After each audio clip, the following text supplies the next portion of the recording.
toss-up is between, is your profession your passion? For me, it was not. And that is why I made a change from profession to passion. There's a very good saying I'd like to begin with, that confidence blooms in the fog of uncertainty. Something similar has also been said by Marcus Aurelius, but of course, this is a derivative of what he said. I have divided my chat into 5 lessons that I would like to impart today. Number one is our background and how it basically defines what choices we make and where we end up. Number two is the lure of things. When you are in a particular profession, when you are down a certain road, there will be factors that will lure you or make you gravitate towards those choices. Number three is actually something that a lot of people do, a lot of people don't do. And that is something that I ended up doing, which is the move, the actual move from what you trained all your life for and moving into something which was completely different, hence the uncharted terrain. Number five is the risk that you take, and number four is the risk that you take, and number five is the reward that comes your way. And I think me standing here in front of you today is basically the reward of the risk that I took. Had I pursued, a normal corporate life, I don't think I would have become, a national television anchor. I don't think I would have had the privilege of rubbing shoulders with people who get to decide how this country is run. And I would not have the intellectual back balance that I have today. So I'll give you a little background about myself.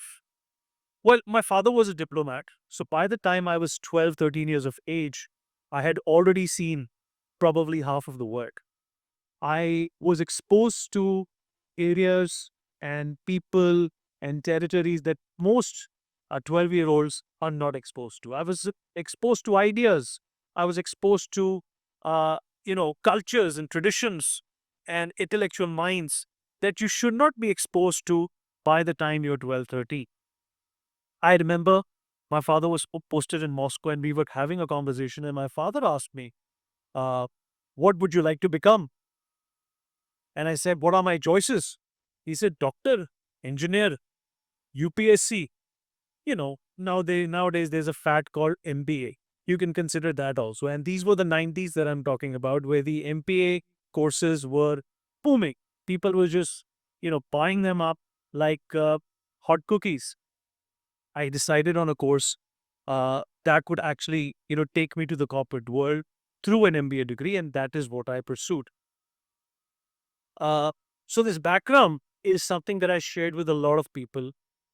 It is perhaps a background that I share with a lot of people today as well. But today you have a lot of choices.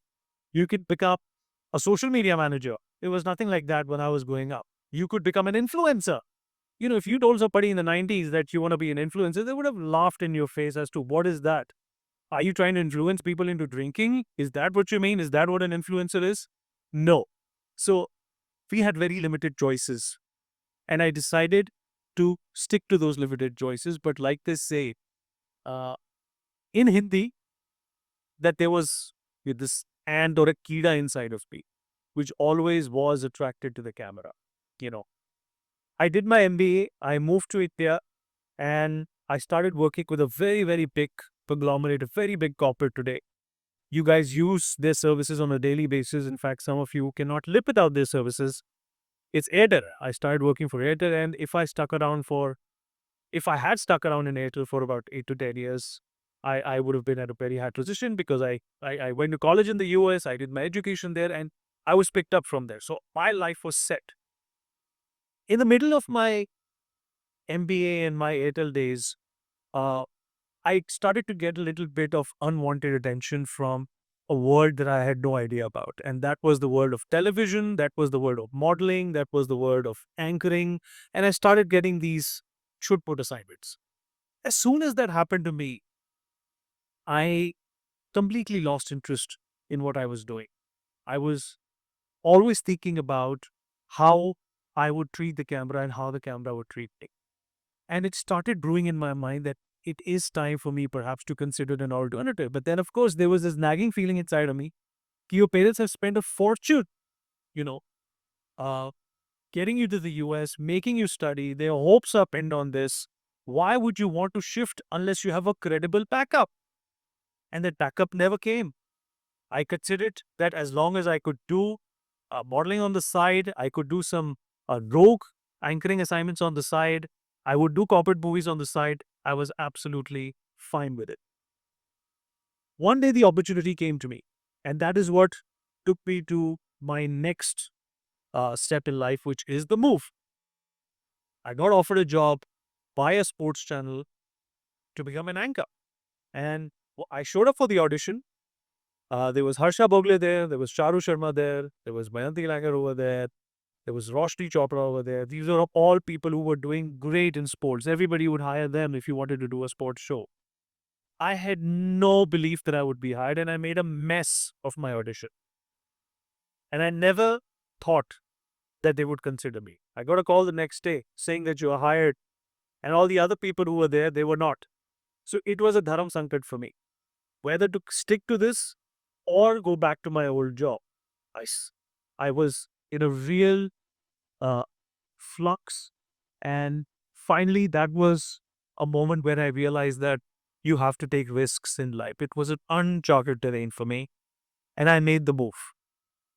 I made the move, and it was not scary at all. I finally felt that I was going to live my dream. I finally felt that I was going to, in fact, be on television, and I would get to do things that I've always wanted to do. And my MBA degree is only going to help me. That was not the case. The next step was actually being on TV. Uh, Audition is one thing, but when you do live shows on TV, it's a different matter altogether. I still remember my first show was the day when Sachin Tendulkar was making a comeback in the Challenger Trophy from his tennis elbow. And it was a big deal those days. There was no Instagram, there was no Facebook. Everybody used to watch TV, and everybody knew who you were, even if you appeared one day on a television channel as an anchor.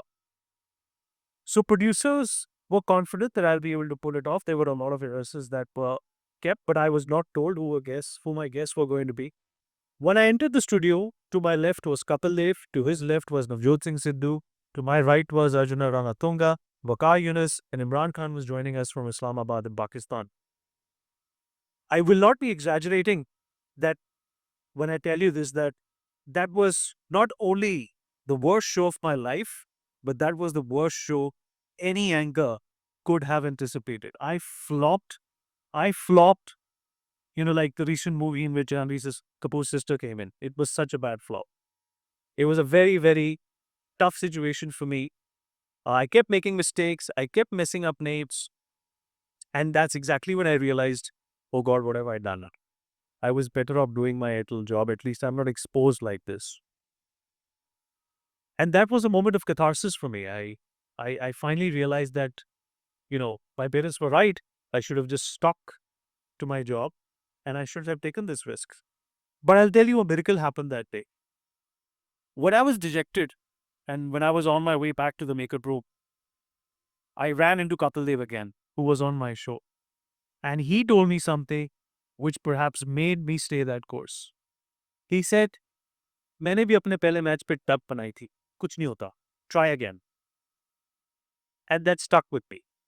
That stuck with me so deep that I went back home. I took a break. I told my producers that I will come back in 2-3 days. I galvanized my thoughts. I introspected whether I really want to do this or not. And I said to myself, I can't be a quitter. I can't be a quitter. And I stuck my guns out. I volunteered to come out of anchoring, and I said I want to learn. I would produce shows, and I started producing shows. I started observing other anchors, and I became comfortable in that situation. Now comes to this part. The move happened, the background happened, the lure happened, the move happened. Now was the risk part. Okay, I was not fired for being terrible, but at the same time, I had no idea how the media industry works. If channels don't do well for 6 months, they start firing people. And that's exactly what happened with the channel I was working at. They started firing people left, right, and center. So hence, it was not only the insecurity of being an anchor who was not fully seasoned, but was also the insecurity of the medium I had chosen. whether I would survive in it or not, because it's a very limited club. When you are a television anchor, it's a very, very limited club that you have access to. And there are people who are waiting for you to fall and fail so that they can take your place. I survived through that as well. And I will not say that I prospered, but there are a few things that I learned that had I not taken the risk of sticking around after the motivation that I got after my first failure, I would have been out. This time also, this was a big challenge for me, and I thought to myself, I need to stick around. I need to stick around. I started anchoring again. And I still remember that I became the first anchor in India to have foreigners on his show.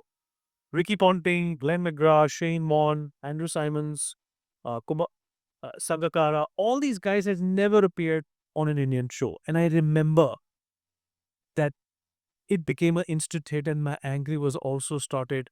It also started to be appreciated, and I dealt with that then, and I dealt with the situation of getting fired or the company closing down as well. I started applying for other sports channels, and uh, as luck would have it, I got an opportunity to work with Star Sports. Then I moved on to Times Now. Uh, then my anchoring was not a worry. My only worry was how do I continue to get, uh, you know, good projects, be regularly available on television, and work with names that I could learn from. So in this entire mix, I also realized one thing that the media is not for the faint-hearted. When social media came about, all of us started getting trolled. All of us started getting taken to courts when you work in a news channel for saying and speaking your mind. And that was another challenge which I was not prepared for. I couldn't have been taken to court for anything unless I was in the legal department had I worked for Airtel. But here I was, overcoming one mountain after another and finding a bigger one in front of me after things, had settled down. So again, the message here is, guys, that even if you get over one uncharted terrain, there is a big possibility that there's a certainty actually that you will be facing another mountain in your life. So what does this mean? What I'm trying to tell you is that there is a pattern in our lives.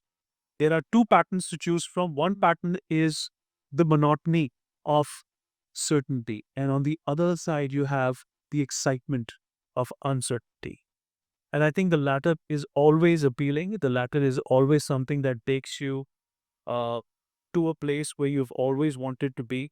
There will always be dissatisfaction. There will always be a moment in your life where you will feel that perhaps I could have done better. But now I'm at a position where I could easily say, had I not taken that risk of leaving my corporate cushy job and moving into an area where I had no clue of what to do. Didn't even have any idea about cricket because I had just moved back to the United States. They don't follow cricket over there. I had no knowledge of this production medium. I had no knowledge of how channels worked in India. So I actually took one of the greatest risks uh, you know, an MPA could have taken in his life by moving bag and baggage into an area which is full of loopholes and which is full of problems that today to me seem laughable. But when they're in front of you, they are intimidating. And that's exactly what I'm trying to tell you.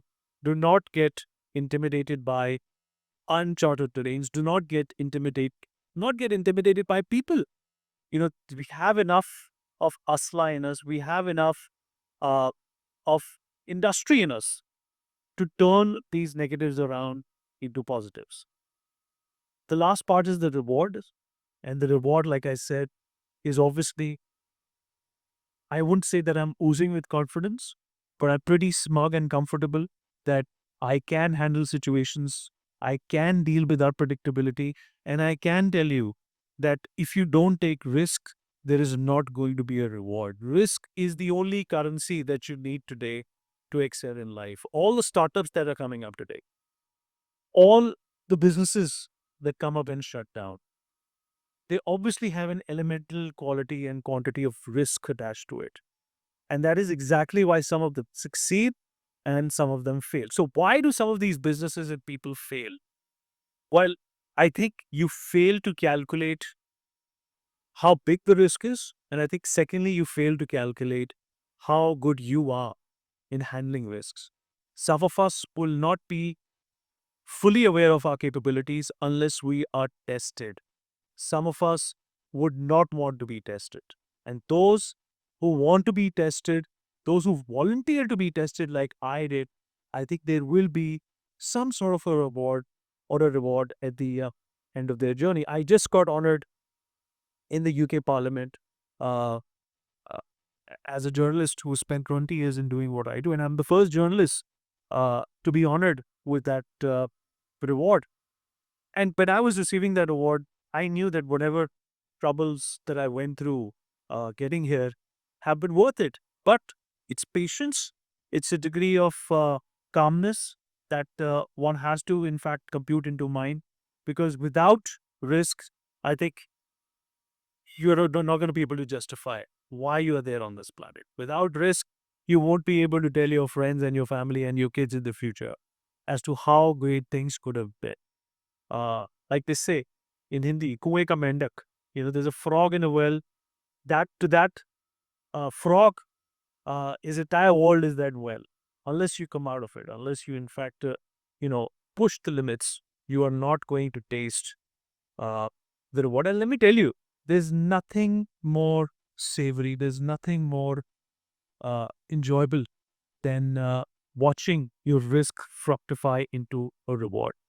Uh, and I think that more or less sums up my conversation today. And I hope you've learned uh, as much as I learned from my, risk taking abilities. And it's not that I've entered all these risks with any backup. My father passed away when I was very young. Uh, it was 2001. So it put more pressure on me to not take this risk. I was 24 when my father passed away, and I was 26 when I took this risk. Like I said, the bigger the risks, the bigger the reward. The uncharted terrain is something that we should all tread upon, because unless you do that, you are not going to come out uh, the diamond that you all could have been. Thank you so much.